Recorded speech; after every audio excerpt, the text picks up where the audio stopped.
Welcome back to the channel. In today's video, we're gonna go over another trade recap of the trades I took today. I took two signals, one loss, one winner, and ended up taking a third trade on my own. But we'll go over all the trades, the mistakes I made, the good things that I did, what I could have done better, how kind of price was looking today. And I make myself smaller, I'm a little too big. So first, I took kind of a silly trade on ES. We'll look at yesterday. So I wanted price to close below this 58.18. I really wanted under this low, the 58.14. As you guys can see, price kind of did, but quickly had recovered. So I should have waited for another piece of confirmation. But regardless, I entered a short position roughly on this candle. It was a couple points into the green, but I was looking for like 12 points or something like that. And then I was using this essentially is my stop loss, but we got stopped out a little bit higher, about 4-point stop. I didn't fully love this trade. We did have a nice divergence within Q, so I thought maybe we're gonna get that sell-off down to a little bit lower after a hot CPI, but it will end up being this is the divergence right there, but end up being the broken divergence. We had a divergence, a bullish divergence. The divergence broke, which I thought maybe we were gonna get a nice little rejection or whatever, or continued sell-off, since buyers didn't really want to step in at that time. But it is what it is. Took a loss. I understood it was a riskier trade. It was not an A+ setup. So I mentioned in my Discord, said, hey, I'm entering this trade really small. And one good thing I'm really good at is understanding which trade need to be a full size, when to size in, when to size down. Also, I mentioned, hey, price might be choppy off the open, especially because we had a big day yesterday, big move up yesterday, big move up the day prior, and then we had CPI, which a lot of movements had happened. So there was a good chance that today would be a lot more chill. And it was, right? Like price was sideways, came up a little bit, went sideways, stayed sideways for a long time, and it finally kind of pushed up, and again, it was sideways. But in better news, with our other head trader, Don, which I trade with every single day. If you want to trade live with us every single day, guys, and we've been green the past 2 weeks straight, he took a long right as soon as this inversion. And I kind of mentioned, like, hey, if these inverses here, this fair value up here inverses, more than likely we should take a trade like this. I didn't really get in, but he mentioned it. So all chat caught it, and we caught over 75 points on NASDAQ, and everybody was green.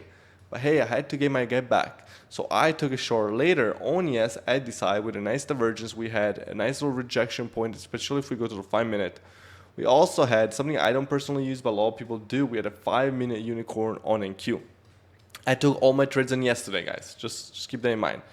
So on that rejection, I took a short in the middle of that, stop loss at the highs, and I was looking for this level right here, 5.819. We took full TP out of it. It took a while. It was not a huge winner. It was about 11 points, right? You take that. And then I was hoping we get lower, but the rest got stopped on the green around 5.825. But regardless, a nice little winner. Now, something I traded on my own, I ended up taking a long on this golden pocket here, but I took that trade on my own. It was not alerted, but you guys can see it's on the hero account. So the account currently is at $125,000. So from our $18,000 withdrawal last Friday, I think it was, we're up 25K on the account. As you guys can see here, I took that long, which was about $7,000 profit. This was kind of the other trades that I took, not too shabby.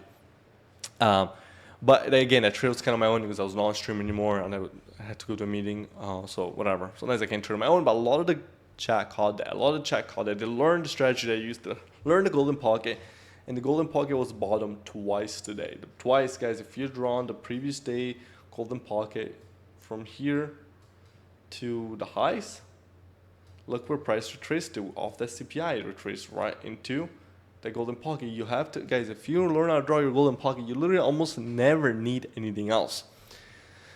And you can also, right, you bounce on golden pocket. Let's say you don't know, if you're scared, you don't want to enter, is this going to hold, it's on a hold. It doesn't hold.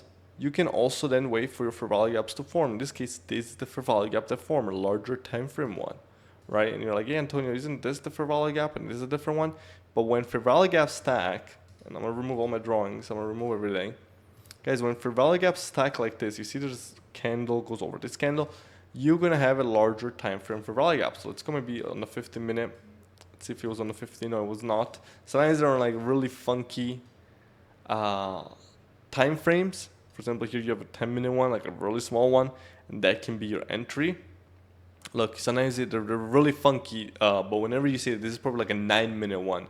So I have to change it. Yeah, I'm gonna change it. I think it's like add custom interval in minutes, but it means you have a larger time frame one whenever you have a stack like that. Exactly. See, you have an 8-minute one, right? You wouldn't usually have an 8-minute time frame on unless you use it for some reason. But if you see the two bodies stacked on each other, that's a good way to let you know, hey, there's a larger time frame for rally gap. So now, if you look at price and when standard price move, you got the rejection up here.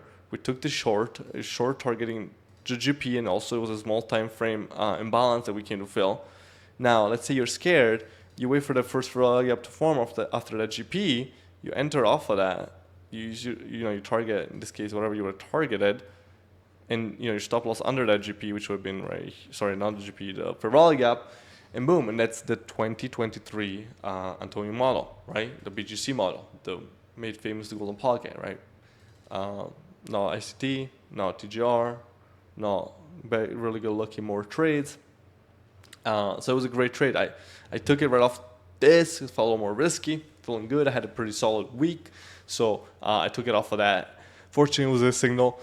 But hey, not everything needs to be a signal, and a lot of the chat, they are learning on their own. That's why I love live trading with them, because they don't just rely on my quote-unquote signals. Most of them are just watching. It's like Van Gogh or whoever your favorite painter is. If you watch your favorite painter every single day, paint live, and exactly how he's painting the paintings, how he's drawing them, how he's doing whatever, you are eventually going to be good at painting, right? As long as you stick to it, you take on the information, and you get better every single day. So today, overall, 2 wins me personally, 1 loss. The loss was kind of a little bit salty about. It was a pretty obvious loss. We also had a really nice, if you look at NQ, we had a really nice AMD, right? So this was the distribution down.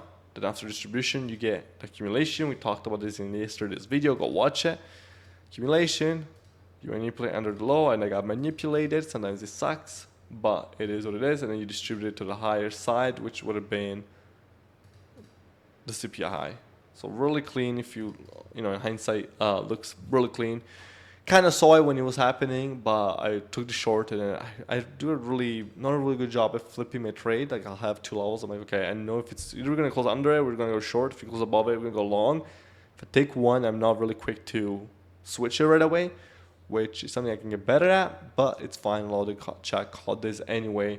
Thanks for Hardhead Trader. Don, I hope the audio in this video is also better. So you guys complained the other audio was a little bit low, so I think I raised it. I raised the gain. I don't know. Let me know. Anyways, code 39 at checkout, guys. That's the number 39 for y'all. Link will be down below. As always, peace out.